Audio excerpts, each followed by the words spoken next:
Ya. Assalamualaikum. Waalaikumsalam. Kak. Desi ya? Iya, Kak. Oke, silakan duduk. Terima kasih, Kak. Oke. Gimana kabarnya, Des? Alhamdulillah sehat, Kak. Sehat ya. Tadi udah makan belum? Alhamdulillah sudah. Sudah ya. Ada kuliah nggak tadi? Tadi diganti, Kak, nggak kuliah tapi ada agenda tadi apa ya, seminar perspektif global gitu buat Semacam kayak kuliah lah ya. Iya, kuliah. Gimana perjalanan tadi dari kosan kan? Iya, tadi dari kosan tadi agak gimana ya, Kak, panas banget kan. Jadi suasananya tuh bikin pusing banget kan. Emang akhir-akhir ini buset, Masya Allah Iya. banget. Kadang tuh paginya panas banget mentereng, sorenya tiba-tiba hujan sederus-derusnya ya. Gitu, Kak. Lagi nggak menentu banget Mm-mm. sekarang. Oke, Desi, ini Desi sebelumnya tahu mau kesini dari siapa? Kemarin saya itu tuh nggak sengaja ngeliat temen kemarin tuh si Bella. Bella tuh kan kemarin sempat cerita sama saya, dia katanya habis konseling sama Kak Aul. Terus aku juga kan memang ada yang ingin diceritain juga, aku tuh ada suatu masalah juga sih, Kak, gitu. Jadi aku berinisiatif untuk ke Kak Aul, kayaknya bisa deh gitu. Iya. Oke, jadi di sini sedikit saya jelasin dulu ya, Des. Jadi kita di sini akan melakukan yang namanya konseling individu. Sebelumnya sudah pernah melakukan konseling individu? Oh, dulu sih belum sih, Kak. Belum pernah Belum ya. pernah. Jadi sedikit saya jelaskan, kita akan melakukan konseling individu, di mana konseling individu ini adalah adanya kita berdua, saya sebagai konselor dan Desi sebagai konselinya. Jangan khawatir, Desi boleh bebas menceritakan apa saja yang sedang membuat Desi resah ya, merasa tidak nyaman ataupun yang membuat Desi pusing akhir-akhir ini ya.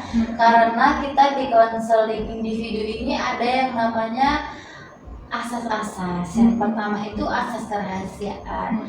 Jadi asas kerahasiaan ini apapun yang Desi ceritakan sampai di sini saja, tidak akan sampai di telinga orang lain. Cukup kita berdua saja yang tahu ya. Lalu yang kedua itu ada asas kesukarelaan. Tadi Desi kesini tanpa paksaan kan? Iya.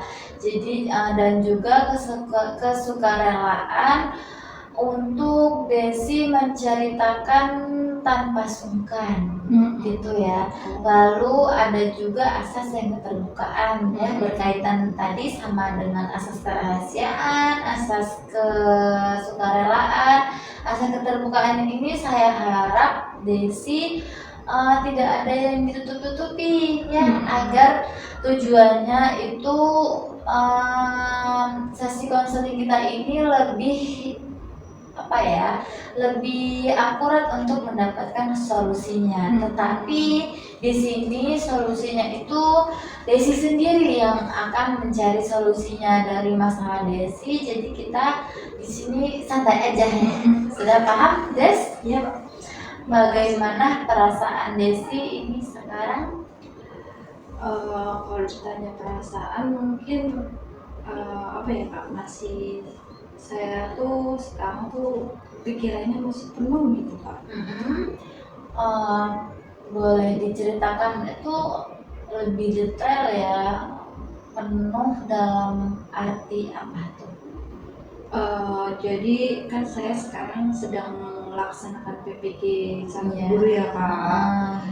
Jadi saya tuh merasa pusing, terus karena tuh tugas PPG itu tuh banyak sekali, Kak, gitu. Baik, terima kasih Desi sudah jujur menyampaikan apa yang sedang dirasakan. Jadi yang kamu rasakan pusing, banyak tugas karena PPG. Iya, Pak. Iya. Oke, Boleh saya tahu tugas banyaknya PPG ini seperti apa, Des? Jadi tuh kayak tugas itu kan saya ada PPL, Ya. terus ada tugas di LMS juga, tugas perkuliahan ya Kak. Kadang tuh PPL tuh dituntut untuk melaksanakan praktik, sedangkan waktu pas praktik pun itu harus melakukan ada apanya ya namanya pembuatan RPP, RPL seperti itu Kak. Terus waktu praktik juga pasti ada membuat layanannya itu menggunakan PPT seperti itu Kak. Belum juga mengenai lingkungan sekolahnya, banyak tugas di tempat PPL. Waktu di kuliah juga banyak sekali Kak. Jadi setiap mata kuliah tuh setiap pulang dari kuliah nggak cuma 1-2 yang diberikan tugas, namun sampai banyak seperti itu Pak. Iya, jadi kamu banyak tugas di PPL, di LMS. Iya Kak. Saya bisa memahami bahwa situasi tersebut membuatmu merasa tidak nyaman sekali ya. Bisa kamu ceritakan lebih lanjut bagaimana kondisi yang sedang kamu alami saat ini? Rasanya tuh ya Kak, hampir setiap minggu ada tugas baru, Ya. terus belum juga ada revisi. Tugas yang lama belum direvisi, kadang merasa belum selesai satu, udah tunggu lagi sudah muncul tugas yang lainnya. Jadi seolah-olah tugas datang terus-menerus tanpa memberi banyak waktu untuk kamu bernapas. Iya, betul Kak. Oke. Ketika menghadapi kondisi seperti itu, perasaan apa yang paling sering muncul? Perasaan yang muncul itu ke cemas, kadang juga ada rasa takut ya Kak. Tugas saya tidak selesai tepat waktu itu jadi membuat saya takut gitu. Jadi kamu merasa cemas dan takut untuk tidak menyelesaikan tugas itu. Iya Kak. Saya mendengar bahwa kamu sebenarnya ingin menyelesaikan semuanya dengan baik ya, tetapi jumlah tugas yang memang membuatmu merasa kewalahan. Iya persis seperti itulah Kak. Baik, terima kasih sudah mau berbagi. Saya menghargai keterbukaanmu hari ini. Boleh diceritakan lagi, Des, sejak kapan perasaan terbebani ini mulai muncul? Mungkin sejak beberapa bulan terakhir ini sih Kak. Sejak beberapa bulan terakhir ini, berarti semenjak PPG ya? Iya. Oke. Apa yang biasanya terjadi ketika tugas-tugas mulai menumpuk? Ya, saya jadi sering mikirin deadline. Kadang saat mau tidur nih Kak, masih aja kepikiran. Jadi berarti kamu memikirkan deadline itu sampai tidak bisa tidur. Iya. Jadi bagaimana pengaruhnya terhadap aktivitas sehari-hari? Terutama kalau untuk aktivitas tuh saya nggak melakukan apapun udah kayak kerja banget, udah capek banget Kak, ngelakuin sedikit pun udah rasa capek. Terus tuh kalau apa ya fokus nih sulit tuh Kak. Oh iya, jadi kamu merasa cepat lelah dan merasa kurang fokus. Saya bisa memahami itu ya Des. Saya mendengar bahwa bukan hanya tugasnya yang membuatmu lelah, tetapi juga pikiran yang terus bekerja memikirkan tugas tersebut. Iya benar Kak. Oke, dari sekian banyak tugas, apa yang paling membuatmu merasa berat? Biasanya sih tugas yang harus membuat laporan nih Kak, panjang, terus ada revisi yang berulang kali itu sih Kak. Oh iya, jadi tugas yang merasamu berat itu membuat laporan dan ada revisi-revisinya. Apa yang kamu pikirkan ketika kamu melihat tugas-tugas tersebut?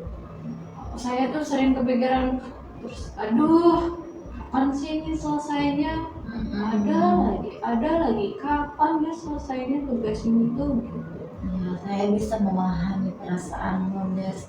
Jadi muncul kekhawatiran bahwa pekerjaan itu terlalu besar dan sulit untuk diselesaikan. Iya. Oke. Selama mengikuti PPG, apakah pernah ada masa ketika kamu menghadapi banyak tugas namun berhasil melewatinya? Pernah sih Bu. Pernah ya? Boleh diceritakan pengalaman itu, Des? Jadi waktu bulan sebelumnya ini tugas tuh udah banyak banget ya Bu. Banyak banget Kak. Awalnya tuh saya panik, terus tetapi akhirnya saya kerjakan satu persatu bisa selesai. Oh ya, awalnya panik, tugas yang kemarin-kemarin terus langsung bisa selesai ya dengan Iya. satu persatu. Menurutmu apa yang membuatmu menyelesaikan pada saat itu? Ya, pada saat itu saya membuat jadwal, Ya. terus bagi tugas, Ya. terus bagi tugas itu menjadi beberapa bagian kecil gitu Pak. Oke, jadi kamu waktu itu ya, Iya. waktu itu kamu ada tugas banyak, kamu cara menyelesaikannya membagi tugas dan membuat jadwal seperti itu. Menarik Iya, ini, Pak. ini sangat menarik. Jadi kamu sebenarnya memiliki pengalaman yang sudah berhasil Iya. menghadapi situasi yang sama persis seperti dengan sekarang. Iya juga ya. Iya. Jadi apa yang pengalaman itu katakan pada dirimu menurutmu? Pengalaman itu mungkin saya sebenarnya mampu, hanya kadang terlalu panik duluan. Oh iya, pikiranmu ya sudah panik duluan. Oke, saya mengerti. Saya mendengar adanya kemampuan bertahan dan menyelesaikan tanggung jawab meskipun menghadapi tekanan. Ya mungkin sih Kak, ya mungkin gitu ya Kak. Ya. Selain itu, Des, menurutmu apa kekuatan yang lain yang kamu miliki? Selain itu, sebenarnya saya tuh tipe orang yang bertanggung jawab, gitu Pak. Bertanggung jawab. Ya. Jadi kamu meskipun merasa lelah, kamu tetap berusaha menyelesaikan tugas. Iya Kak. Ya, sudah bagus ya, itu sudah bertanggung jawab. Itu menunjukkan adanya komitmen yang kuat terhadap tanggung jawabmu. Oke, Desi, setelah kita berbicara sejauh ini, apa yang ingin kamu capai melalui sesi ini? Yang saya inginkan itu, ya terutama saya ingin lebih tenang dalam menghadapi tugas-tugas PPG selanjutnya gitu Kak. Oke, baik, lebih tenang. Boleh dijelaskan secara detail seperti apa kondisi yang kamu harapkan? Jadi karena sebelumnya kan saya cemas, terus takut, panik gitu. Setelah ini saya tidak ingin lagi terlalu panik ketika banyak tugas dari PPL atau dari tugas LMS di kampus yang dari kuliah itu. Karena kedepannya pasti tugasnya makin banyak itu Pak. Saya inginkan saya tuh bisa, saya tidak ingin terlalu panik lagi ketika melihat banyak tugas gitu Kak. Oke, jadi kamu tidak ingin panik ya, bukan tidak ingin tugasnya. Iya. Jadi tujuanmu bukan menghilangkan tugasnya ya, Des, melainkan mengelola bagaimana responmu terhadap tugas yang banyak sekali. Iya, Kak. Oke, jika tujuan itu tercapai, apa yang akan berubah dalam keseharianmu? Pasti ya Kak, pasti kalau itu tercapai, saya pasti akan lebih fokus dan tidak terlalu stres. Oke, lebih fokus dan tidak terlalu stres ya, perubahan yang paling utama. Mungkin ada lain perubahan yang ingin kamu rasakan? Yang pasti kan tadi saya bilang kan ketika mau tidur pun Iya. saya masih kepikiran Iya, ya Kak. iya. Itu saya pengen mau tidur tuh udah nyenyak gitu. Oh, Mau iya. tidur tuh nyenyak gitu Kak. Iya. Intinya tidur tuh pengen nyenyak. Jadi kamu ingin lebih fokus, tidak terlalu stres, dan ingin tidur lebih nyenyak lagi, seperti itu ya Des. Jadi tujuan yang kamu miliki itu sudah bagus, sudah lebih mengarah pada dirimu sendiri ya, memiliki waktu yang banyak untuk istirahat ya. Iya Kak. Baik, tadi kan kamu sudah mengatakan bahwa kamu merasa kewalahan karena banyak tugas. Setelah mengingat pengalamanmu sebelumnya, bagaimana kamu memandang situasi ini sekarang? Sekarang ini pertama saya mulai sadar sebenarnya yang pernah saya tuh pernah melewati kondisi yang seperti ini Iya. yang dulu tuh hampir sama juga gitu. Jadi ada bukti bahwa kamu memiliki kemampuan untuk menghadapi situasi ini ya. Iya benar. Ya. Menurutmu apakah masalah utama saat ini adalah ketidakmampuan atau cara memandang banyak tugas? Sebenarnya kalau mampu, sebenarnya saya mampu. Iya, mampu ya. Mungkin cara pandang saya sebenarnya ya Bu ya. sekali ya. Jadi cara kamu memandangnya, bisa dijelaskan Des? Mungkin ketika melihat semua tugas sekaligus saya langsung merasa berat gitu Bu. Cara pandang saya itu seperti itu Bu. Jadi kamu ketika melihat banyak tugas, kamu merasa berat. Jadi yang membuatmu tertekan bukan hanya tugasnya, tetapi caramu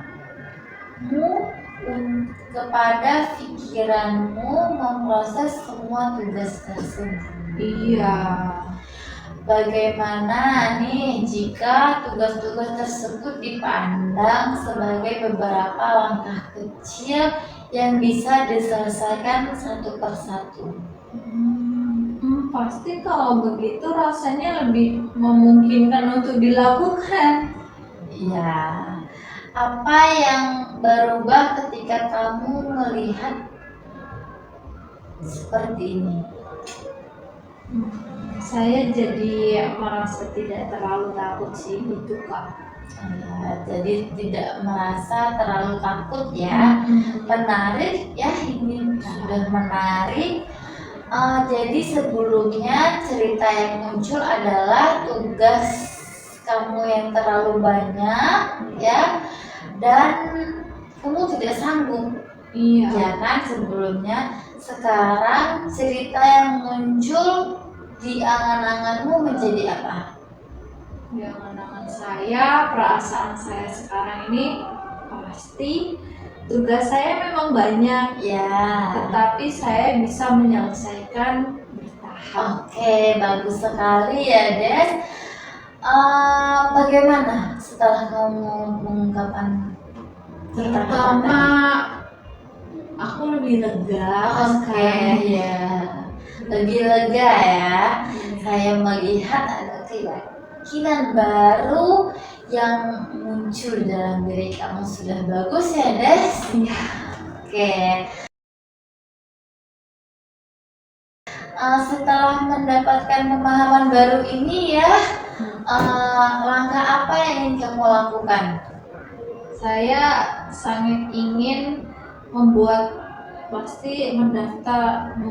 daftar tugas-tugas sebanyak itu. Saya buat daftar satu persatu mana yang harus diselesaikan terlebih dahulu. Baik, setelah membuat daftar ya, sudah didaftar satu persatu. Setelah itu apa lagi? Setelah itu saya akan mengurutkan nih Kak, mana yang harus dikerjakan dulu, kayak deadline-nya tuh mana yang paling cepet gitu Kak. Saya mau membuat misalnya tugas konseling individu, deadline-nya hari Kamis. Untuk yang paling cepat nih buat pertemuan, saya kerjakan terlebih dahulu dan menyusun sampai ke yang deadline-nya paling lama. Oke, baik. Jadi yang pertama kamu membuat daftar dari beberapa banyak tugas itu, lalu yang kedua kamu mengurutkan berdasar deadline ya. Oke, jadi setelah diurutkan, rencananya Saya pasti akan lebih fokus mengerjakan satu persatu.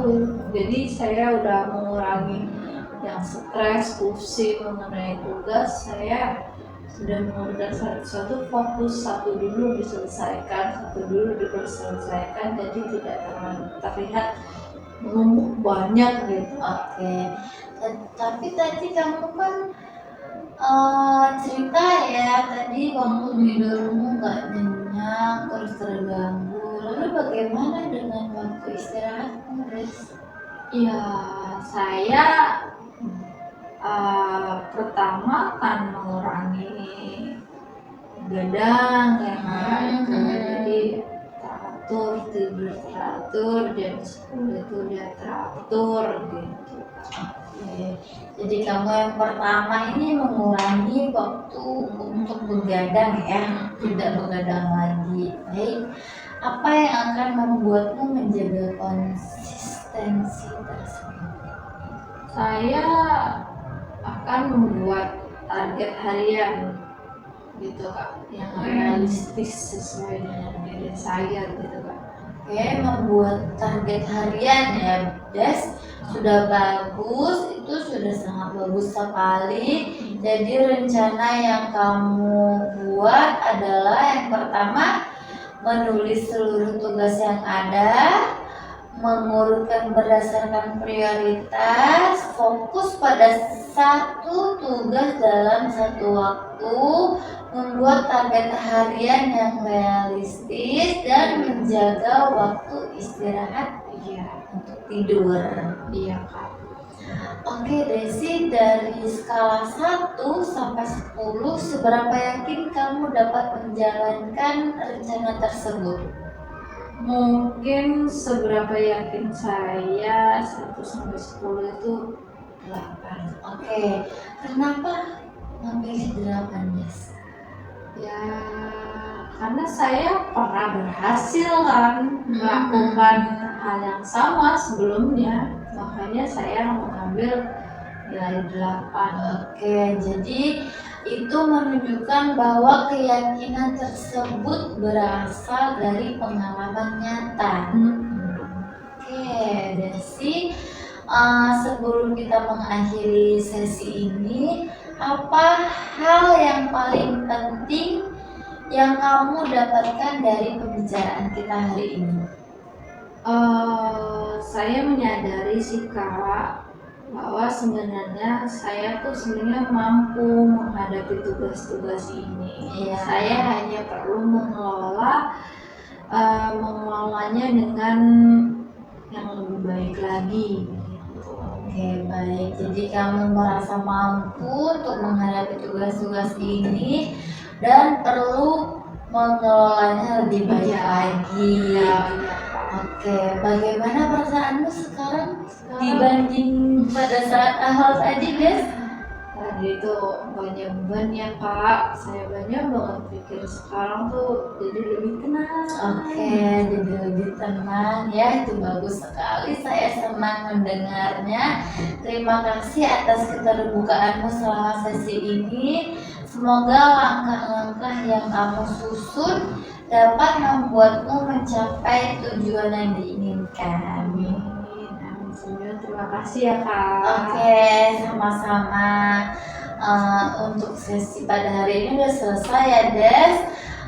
Terima kasih sudah datang ke sini dan berbagi cerita kepada saya. Oke.